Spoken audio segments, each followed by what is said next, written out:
Welcome to the Visit Vallejo Podcast. I'm your host, Gary Jones, a local professional musician and amateur foodie who can't stop eating all the amazing food Vallejo has to offer. This month, in celebration of Restaurant Week, we'll be taking a closer look at Vallejo's thriving food scene. In this series, we're meeting some of the chefs behind these iconic restaurants and finding out what life is like on the other side of online ordering. We're going to be visiting some old favorites and some really exciting up-and-coming restaurants.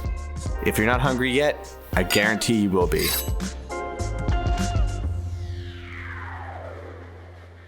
My name is Nicole. I'm the owner of Provisions in Vallejo, California. We've been here since 2018, coming up on our third year anniversary. And we are open right now. Because of the pandemic, our hours have changed.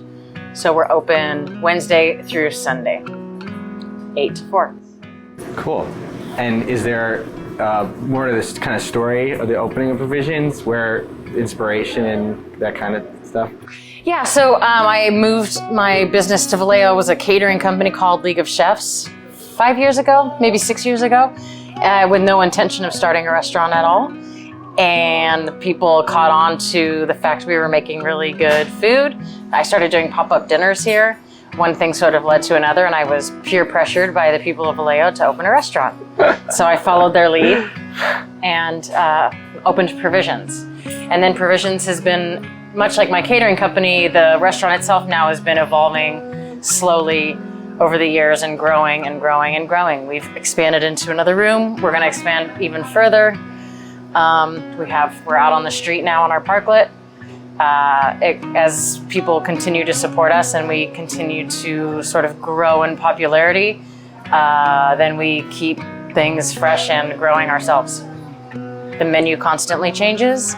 We have certain things that don't ever go away, like our buttermilk fried chicken sandwich is a staple, but we've got soups and stews and curries, salads that are always changing. And then since the pandemic has started, we've been doing a Friday night dinner as a way to sort of feed people who miss going out to restaurants. So it's a 3-course meal that you pick up here and you take home and you simply eat, reheat, whatever you need to do, and you eat it at home. That's great. Okay. Yeah, totally. So maybe you want to talk about just kind of where you're from and your kind of history in the food industry? My history is not all that impressive or interesting. I'm from Fremont, California, so I'm repping the South Bay. I've spent all my adult life living in Berkeley and Oakland until recently. I moved to Vallejo about 3 years ago. I love it up here, but it's quite different from the culinary scene in Vallejo. Is much different than it is in Berkeley and Oakland, even though it's only 25 minutes away. It's a lot more difficult to get certain items and produce and specialty things up here. So I spend a lot of time sourcing and driving and getting things that I can't get from the farmer's market.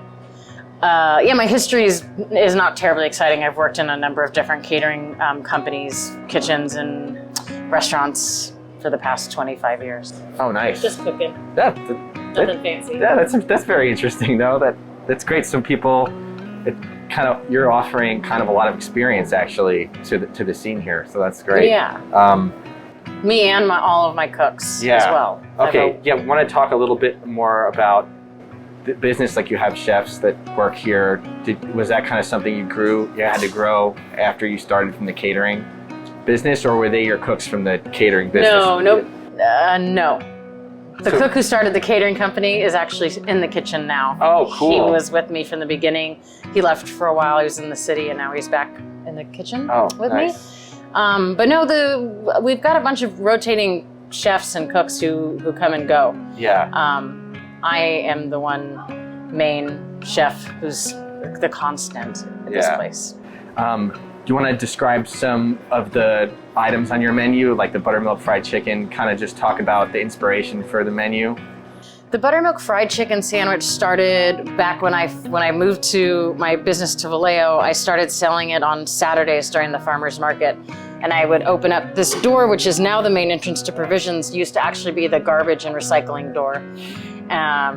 This where we're sitting was actually a storage unit. So I would open that door, put a table, a little folding table and a folding chair and an umbrella out there and just sell buttermilk fried chicken sandwiches. I've been making those for a really long time. And it was a great way to meet the neighbors and community and let people know that I was here. Yeah. It was sort of my entry into Vallejo. I hadn't intended on really doing much business in this town at all. And it turned out that this was kind of the perfect place to be. Yeah. There's not as much competition here as there was for me in Berkeley. Anyway, so the fried chicken sandwich is on a toasted brioche bun. We marinate the chicken overnight in buttermilk with a bunch of spices. And then it's dredged in an herb mix, deep fried, so it's perfect. And then it serves with a tangy cabbage slaw with cilantro, topped with our special sauce, and it's hella good. It is. And I've tried to take it off the menu, and it didn't go over well. So revolt. that is the one thing that is a constant here. Yeah. And there's the Nicole, which is a tuna sandwich. Yes, there's the Nicole, which is a tuna sandwich, which I should probably rename. Yeah, I named it after, well, I didn't intend to name it after me, but it was the sandwich I eat here, and I was only making it for myself, and everybody in the kitchen didn't understand why I was only making the sandwich for myself or for us in the kitchen to eat and not offering it to customers.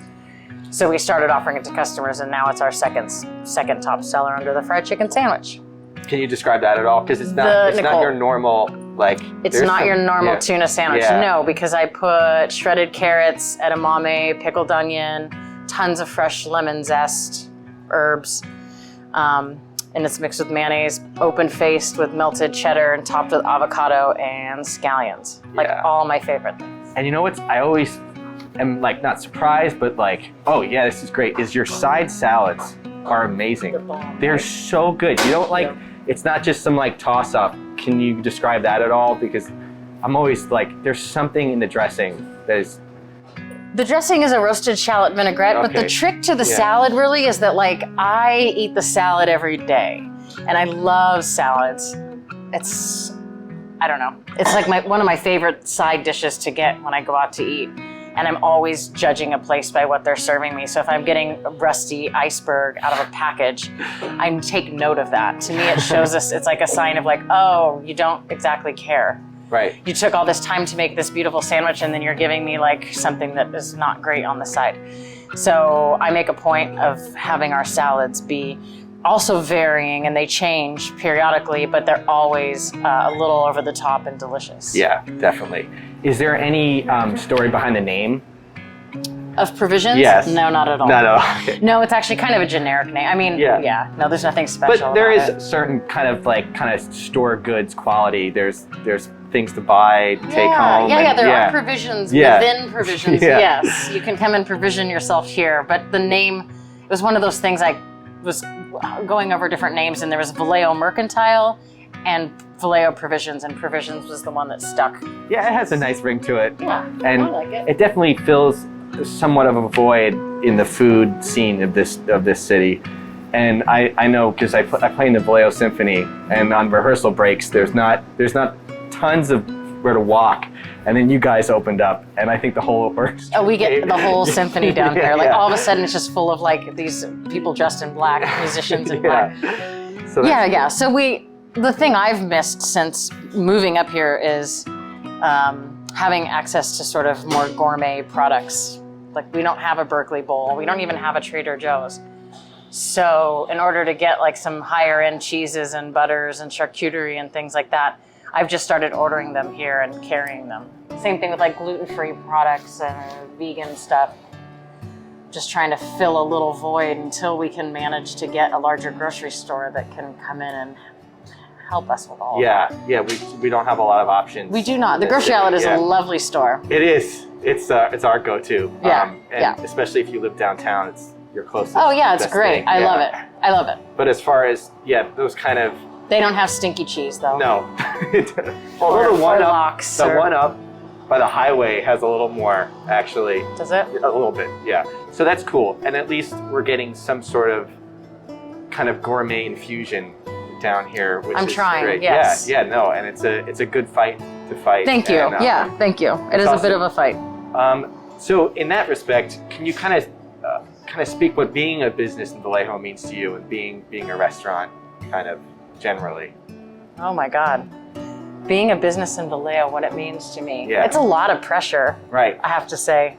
I have been tempted to not close completely, but maybe take a couple of weeks off, especially during the pandemic. I've been tempted to close for a month or 2 months to sort of take a break and stop losing money. And my customers have let me know, like, that's not gonna fly with them. I have a lot of people that really rely on our food, especially when the pandemic first hit and we were delivering groceries and tons of, bone broths and soups and things to people who weren't leaving their homes. It has not been easy to run a business in Vallejo. I don't want to complain. So I think I'll stop. No, I don't know if there's you don't kind of don't look at it as complaining. Maybe it's just kind of like we just kind of want the listeners to just hear the hardships of the food industry right now and in the food industry in our city. And Pandemic specific or specific to the city or a combination of kind the of two? Combination of the two. Yeah. Okay. Well, I don't know if you saw the article about chevys that came out recently. Can I talk about chevys? Are they a partner of yours? Just send it. So I go out to the shopping center that's out by the freeway. There's a Costco that I like to go to over there and an Office Depot to pick up things. And I've noticed that Chevy's was allowing outdoor dining well after all the rest of us have been closed. And in fact, the health inspectors come to make sure that I was closed for outdoor dining, even after I've built this beautiful parklet with permits and permission from the city, and I spent $8,000 to $9,000 of my own money. But anyway, so it was closed and I followed all the rules, and Chevy's was open and continued to be open. And the health inspector, when I asked her why, she shrugged her shoulders. And the city and the county and the sheriffs and whoever allowed Chevy's to continue to serve food outdoors while everybody else in town had to be closed. And to me, I feel like Vallejo might be giving a bit of a priority to their larger corporations. I don't see any help really happening to small businesses in town beyond Visit Vallejo and Manny. Yeah, it seems like a lot of people are kind of striking out on their own if they want to make something happen from the ground and up. it's shitty. It's an unfortunate. You feel like you're alone. I feel like I'm alone down here in this sort of downtown that, like, I don't know what's going on with downtown. City Hall's now closed, so there are times where it feels like a ghost town. Yeah. And I don't hear from any of our council members, or I don't know what's happening. I also don't know what's happening with the not health department, but with the pandemic from day to day. Like, technically, they told us, I guess yesterday we're allowed to reopen for dining, but I don't know when that is legally allowed. Wow. I think Benicia said on the 3rd of February, but Vallejo has said nothing. I've heard nothing from anyone. It's just like a kind of a bit of a free-for-all, which could be great. But at the same time... But if you're trying to follow the rules and your customers appreciate that you've been following the rules from day one, it's not easy in this city. But there is a market that you've discovered. There are people, including ourselves, that absolutely would be devastated if provisions left. Yes. So you're in this kind of funny spot. Yes. Yeah. Funny is interesting. It's a little troubling sometimes. Yeah. Because I do feel the pressure from the public to not close and to stay open. Right, like somehow it's your responsibility to be maintaining this. Well, it is my responsibility, right? I've done this thing, and the community has begun to rely on this as a place to gather safely and get good food and beer, and but there's no assistance from anybody else. Yeah. So sometimes I feel like I'm just out here having my own little one-man band. Wow. On the corner. Yeah. Anyway. No, that's all good stuff for people to kind of hear, because a lot of people probably take for granted, I don't know if you have encountered this, you probably have in the food industry, just being expected to just deliver a service without anybody having any idea what's going on behind the scenes. They have no idea where it comes from or how we got it or anything. Yeah. Yes. So, and then people are upset if there's certain things you can't get, when it's like, well, no one's more upset than I am. Right. So we're just kind of trying to bridge that gap for our listeners, kind of just to understand what's going behind the scenes. Going on behind the scenes. Yeah. Yeah. Another thing that's tricky too that I think people forget is that everybody who's here is working during a pandemic. Right. So everybody, not everyone, but a lot of people are staying at home right now and they're working from home and, you know, they're able to stay there, but we're not. We're here. And so we have to rely on each other to keep each other safe, to know that we're not working with people that are out like partying or not following the rules. It's a lot to ask of my staff. Like, please don't go and see your family for Thanksgiving. You know, I'll send you home with Thanksgiving dinner, but maybe we can have it here together, but you can't go see your family. You can't go see your friends over the holidays. I mean, so not only keeping my staff here and keeping them happy, but then trying to find new people as we grow who can also sort of follow this code of ethics that we don't have written down, but it's like kind of this unspoken bond and like promise we have to one another to maintain our own health and safety here. Yeah. So that's been tricky. Right. Yeah, totally. It seems like you have a good kind of family, a crew here, though. We do. Yeah. We do. Yeah. It's a great family. I mean, you can hear them laughing in the kitchen. We have fun. We have to have fun because this is a lot of work and there's no money here. So if you're not having fun and you're not making a lot of money, then what are you doing? Yeah, you know? we always talk about the gig triangle in music. Like if you get money and good players, you have 2 out of 3. Money, good players, good music. Yeah. If you have 2 out of 3, then it's worth taking the gig. So yeah, it seems like you have all 3 here. Well, I'm glad that it looks that way. It feels that way most of the time to me. Yeah. Okay, so do you have any things you like to do outside of work? Just kind of what favorite things in the city? Okay, so I love, there's a number of restaurants in town that I eat out a lot right now because of the pandemic. Yeah. I'm really trying to support local restaurants. So I order pizza from Bambino's all the time. In Napoli. I go to El Tesoro Mazatlan, Maya Thai, Tacos Jalisco. Yeah. Love them. They're all my favorites. Yeah. Yeah, that's our like kind of. I got a new boyfriend, like a pandemic boyfriend. Nice. About 6 months ago. So when I'm not at work, then I'm hanging out with him. Yeah. And eating, and you know, we walk over on Mare Island. We go hiking. Were you kind of surprised about how good the food is in Vallejo versus how unknown it is, kind of? Yeah, there are a lot of hidden gems in this town, that's for sure. Yeah, but kind of more like family joints. Yeah. Small family places, and they're harder to find. You really have to kind of look around. Yeah. I just rediscovered, I think it's called La Michoacana on Broadway. God damn, their food's good. Their breads are lovely. Their ice cream, their pastries. Yeah, Broadway has a great strip of food. Yeah. I found the Mexican meat market, La Tapatia. They have a chicken cart out on the weekends where they kind of grill chicken and ribs every Saturday and Sunday. And I found out by accident because I just walked out of my car and I smelled it down the street. Yeah. It's that kind of vibe. Yeah. Do you have any cool like new things that are happening with provisions that you'd like people to hear about? I know you got oh my God. Okay, you're sitting at the bar. Look at the bar. Look at the bar. Lay it on us. Tell us everything. So this was the room that provisions started out in. And then now we've moved all of the food and the coffee next door so that we could highlight the fact that we've got 20 beers and wines on tap. So that when we are able to reopen, I want this to be a little bit of a warm pub feeling kind of room. Yep. So people can gather around the bar, various bars, there's one by the window, and we can have trivia night in here. It'll just be a nice, warm, cozy place to eat indoors. But also, I don't think we're gonna have indoor dining for quite some time. I want people to be able to come here and drink heavily out on the parklet. Nice. And in order for them to do that, they need unfettered access to the taps. Oh. So they can now come in and order beer right here and skip the line over there. People that want to just come in and get a bunch of beers can now just come straight into the bar and order a bunch of beers and food here as well. Yeah. We'll be.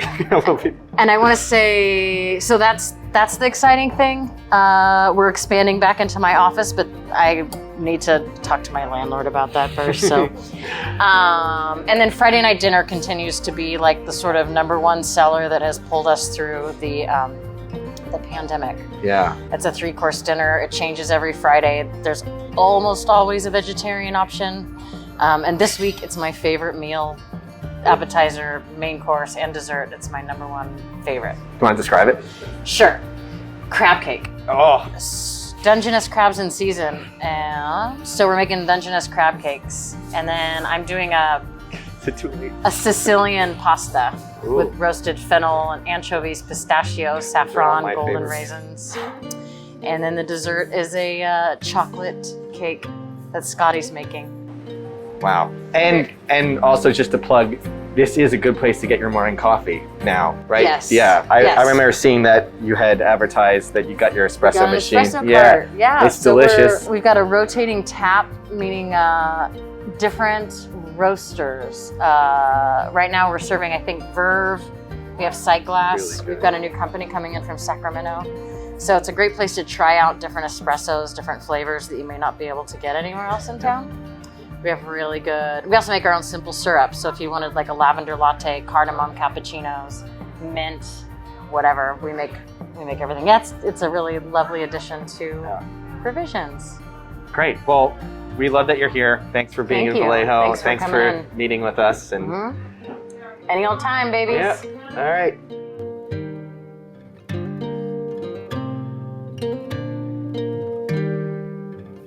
Thanks so much for listening to the Visit Vallejo podcast. Big shout out to Manny and his team at Visit Vallejo for all their hard work during Restaurant Week. Thank you to all the local restaurants for having us out and chatting with us. Please stay safe, stay hungry, and eat local.